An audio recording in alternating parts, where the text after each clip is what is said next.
Hi எல்லோருக்கும் வணக்கம். இன்றைக்கி எங்கள் வீட்டில் சிக்கன் குழம்பு சிக்கன் கிரேவியும் தான். நான் இப்போ வந்து சிக்கன் கிரேவி ரெசிபி தாங்க காமிக்க போகிறேன். அதுக்கு வந்து நான் பெரிய வெங்காயம் ஒன்றும் ஒரு மீடியம் சைஸ் தக்காளி ஒன்று மிக்ஸி ஜாரில் போட்டு நான் அரைச்சி எடுத்துகிட்டு வந்துட்டேன் பார்த்துக்கோங்க.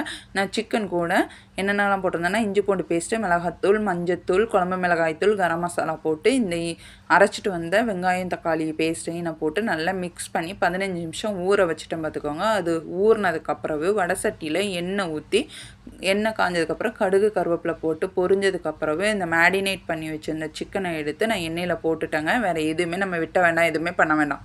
இது மட்டுமே நம்மளுக்கு போதும். இதை அப்படியே நம்ம போட்டு எண்ணெயில் வந்து ஒரு 2லேருந்து 3 நிமிஷம் வந்து வதக்கி விடணும். அது வதங்கினதுக்கப்புறவு அது வேகிற அளவு நீங்கள் தண்ணி ஊற்றிக்கோங்க. உங்களுக்கு எந்த அளவு கொஞ்சம் தண்ணியாக வேணும், கொஞ்சம் கெட்டியாக வேணும், இல்லை சுக்கா பதத்துக்கு வேணும்னா நீங்கள் ரொம்ப கம்மியாக தண்ணி ஊற்றலாம். இல்லை கொஞ்சம் கிரேவி பதத்துக்கு வேணும்னா அது மூழ்கிற அளவு நீங்கள் தண்ணி ஊற்றிக்கோங்க. நான் அது ஒரு மூழ்கிற அளவு தண்ணி ஊற்றிக்கிட்ட பார்த்துக்கோங்க. ஏன்னா எனக்கு கிரேவி கன்சிஸ்டன்சிக்கு வேணும் அப்படின்றதுனால ஒரு 15 நிமிஷம் ஆச்சு எனக்கு இந்த சிக்கன் பண்ணுறதுக்கு. அது நல்லா வந்து ஒரு பக்கம் நல்லா கொதிச்சுக்கிட்டு இருக்கச்சில் நான் இன்னொரு அடுப்பில் வந்து நான் குழம்பும் ரெடி பண்ணி அதுவும் கொதிக்க ஆரம்பிச்சுட்டு பார்த்துக்கோங்க. அதுக்கப்புறம் ஒரு 5 நிமிஷம் கழித்து இந்த சைடு பார்த்தேன் சிக்கன் கிரேவி நம்மளுக்கு வந்து எந்த அளவு தேவையோ அந்த அளவு நம்மளுக்கு ரெடியாகி வந்துட்டு நாங்கள் மதியம் லஞ்சுக்கு நாங்கள் என்ன பண்ணோன்னா இட்லி, வறுத்தரைச்ச சிக்கன் குழம்பு, சிக்கன் கிரேவி வச்சு தாங்க நாங்கள் சாப்பிட்டோம்.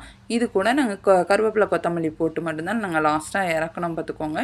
இந்த வீடியோ உங்களுக்கு பிடிச்சிருந்தா லைக் பண்ணுங்கள், ஷேர் பண்ணுங்கள், கமெண்ட் பண்ணுங்கள், சப்ஸ்கிரைப் பண்ணிக்கோங்க. பக்கத்தில் உள்ள பெல் ஐக்கானை கிளிக் பண்ணிக்கோங்க. இது போன்ற வீடியோ நிறைய நம்ம சேனலில் வருங்க. தேங்க்யூ.